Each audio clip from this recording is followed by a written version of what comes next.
Okay, good morning, everyone, and welcome to the PT on Ice Daily Show. My name is Kelsey Valentine, and I teach clinical management of the fitness athlete, pregnancy, and postpartum. And I'm also a pelvic floor physiotherapist. Our wow, Monday morning. Our current cohort of clinical management of the fitness athlete, pregnancy, and postpartum is flying by. We're in our week 7 out of 8, going into that right now. We're going to be taking a small break from that over the holiday season, and we'll be starting fresh in January with some brand new content. So we will be adding to the course for the new year. If you have already taken the course, then that will still be available to you to check out. But if you're interested in joining us, then it will be starting January 11th. On today's podcast, I wanted to talk through a case study of mine and a time where I kind of doubted my assessment because of scientific evidence. So if you know me at all, I take the whole evidence-based practice aspect of being a physio very seriously. I think it's so important to make sure that we are staying on top of the research. My fiance is a PhD student, and I know that I'd have to face his wrath if I'm not using science to back up my assessment and my treatment. But in all seriousness, I know that you guys are on the same page. Otherwise, you wouldn't be here following ICE and taking our courses to stay on top of the latest research. So obviously, I find this so important. However, sometimes I need to remind myself that we are using evidence to inform our assessment and our treatment, but that we are also taking into consideration the individual factors of the patient who's in front of us. So that kind of leads me into the story that I'm going to tell today, the case study that I'm going to go through.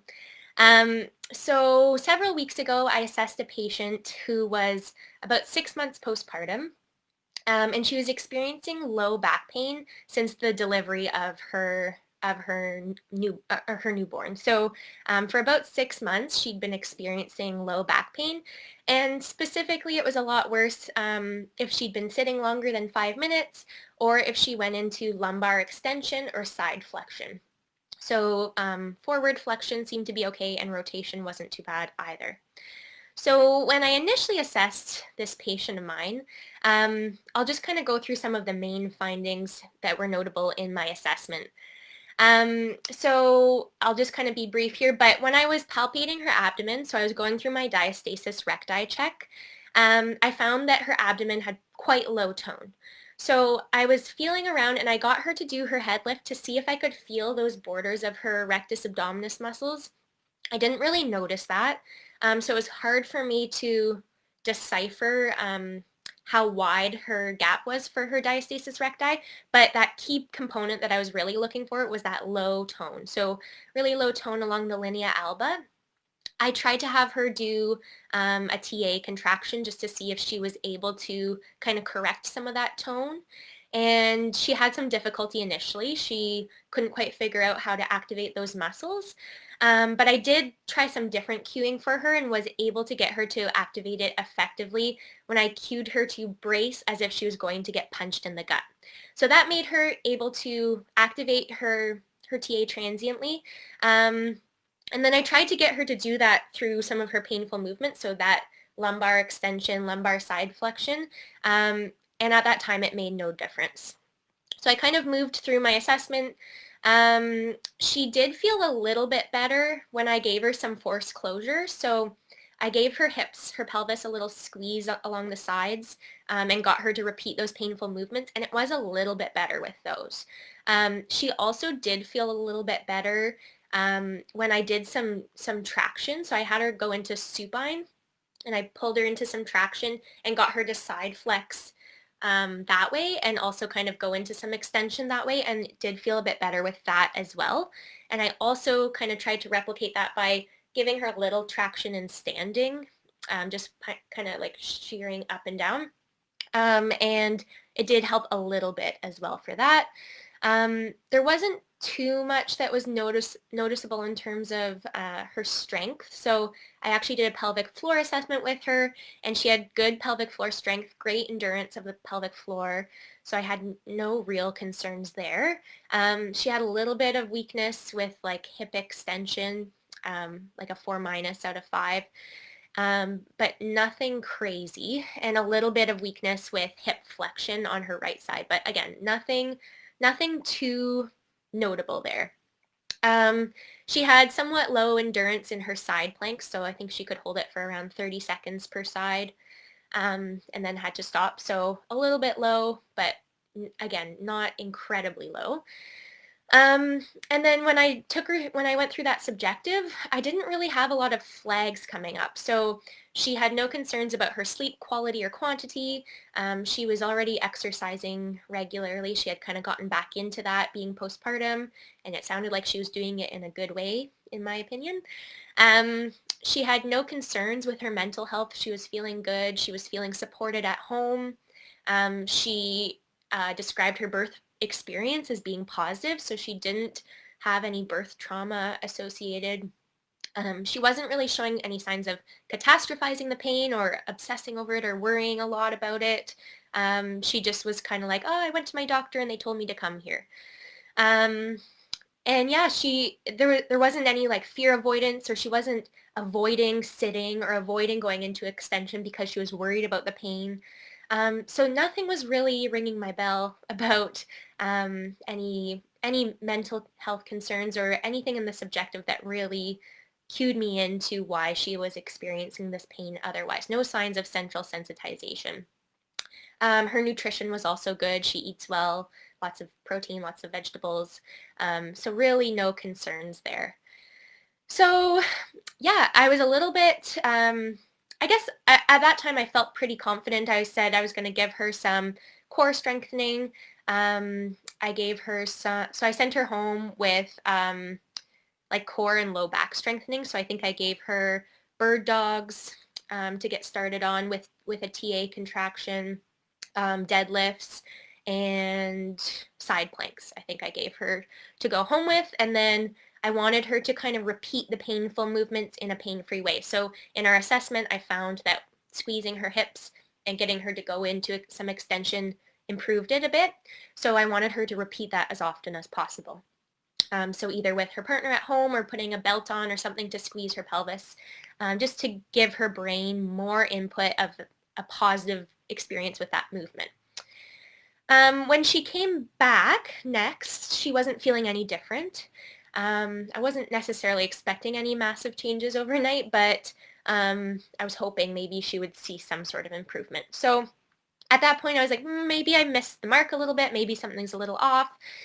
So I decided to evaluate her a bit further that day. I examined her core a little bit more, and I re-examined that TA contraction with the painful movements. Something told me that there was something more going on there. So I had her perform once again that TA contraction. So I cued her into thinking like she was going to get punched in the gut. So that seemed to work the best for her. So she engaged her TA again. I palpated it the whole time and had her maintain it as she went through that lumbar extension once again and the side flexion. And this time around, for whatever reason, it was way better. It reduced her pain immediately.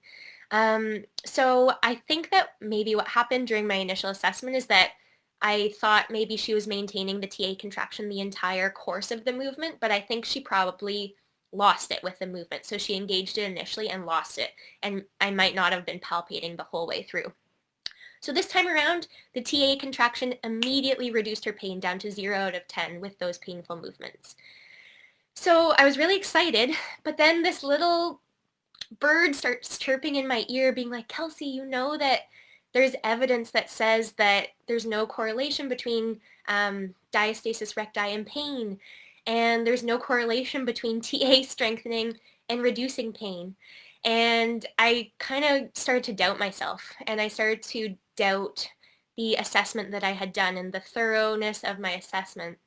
And I was like, well, I don't know what other findings I'm seeing on this assessment. There's no flags for mental health, but I will continue to kind of monitor that as I treat this patient, as I continue to work on strengthening. Um, and maybe something will come up as I build rapport with this client. We had great rapport on initial assessment, but maybe there was something deeper that I just wasn't getting to that was deep inside of her. So yes, at this point I'm kind of doubting myself. I actually pulled up some research that I found, and I'm just going to pull that up here.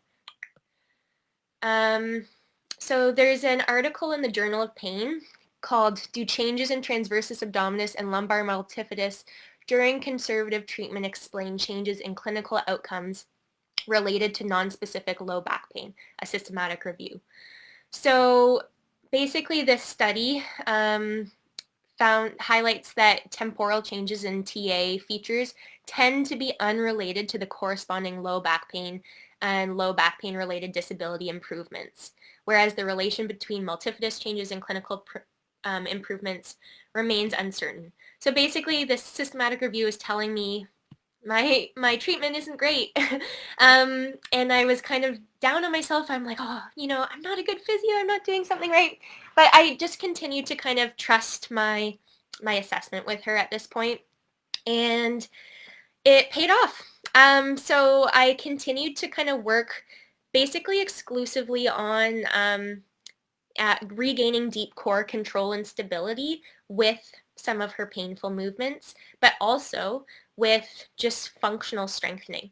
So our treatments looked a lot like spending the entire time in the gym. I didn't really do any manual therapy for her. She had great flexibility, range of motion. I had no concerns that way. So we spent our entire treatment appointments in the gym. We would do a warm-up. We would take her through just like making sure she had that core control, so practicing some of those TA engagements, and then layering in some more challenging core and low back exercises. So we would do things like deadlifts with a TA engagement, and I would make sure that she was maintaining it through the whole movement. We would do things like bird dog rows, Pallof press, kettlebell side bends, side planks, variations on planks, tons of things. And I also gave her some things to work on in her home program, which she was consistent with and she was doing regularly. And then on top of that, I just had her just consider, so her main complaint was sitting on hard surfaces and how her back would start to hurt after about 5 minutes or so. So I had her kind of think about how her core was supporting her during those movements. And so what ended up happening is a week after that, when I saw her again the next time, she was already starting to notice some improvement in her sitting tolerance. So she felt that she could sit longer without noticing it as much. And basically that just kind of continued from there. So we've been working together for, I think, maybe 5 weeks or so, 5 to 6 weeks. And I've just noticed progressive improvement each week. We're at the point right now where she's able to sit without pain, mostly, I think. I'm seeing her again this week, but she is doing really well.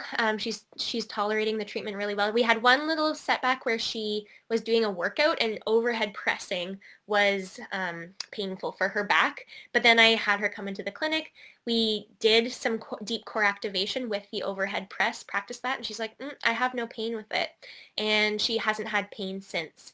So truly the only thing that changed was this TA activation, and I can't put my finger on anything else that we did differently other than that. So although research is really important, and I always want to use it to inform what I am doing, it can't be the be-all and end-all because not everyone will follow that group mean.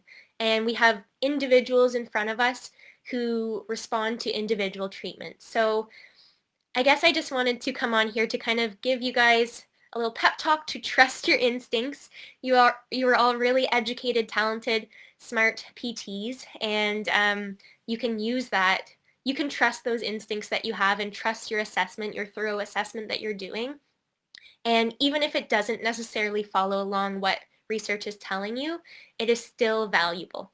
And like I said, even if it isn't the cause, maybe there is something deep inside that patient that you're learning to evaluate as you get to build rapport and as you get to know them better, that will help you. But in the meantime, you need something to give them to go home with, and you need to have confidence in what you're giving them. Otherwise, they won't have confidence in you. So that is my pep talk for your Monday morning heading into your week. I hope you found it helpful. If you have any questions at all, feel free to either message me or chat with someone from ICE, and I'm sure that they'd be able to help you. I hope you guys have a wonderful Monday and a wonderful week. And remember that our next cohort of clinical management of the fitness athlete, pregnancy and postpartum, is starting on January 11th, an 8-week course. All right, thank you guys. Hey, thanks for tuning in to the PT on Ice Daily Show. If you enjoyed this content, head on over to iTunes and leave us a review. And be sure to check us out on Facebook and Instagram at the Institute of Clinical Excellence. If you're interested in getting plugged into more ICE content on a weekly basis while earning CEUs from home, check out our virtual ICE online mentorship program at ptonice.com. While you're there, sign up for our Hump Day Hustling newsletter for a free email every Wednesday morning with our top 5 research articles and social media posts that we think are worth reading. Head over to ptonice.com and scroll to the bottom of the page to sign up.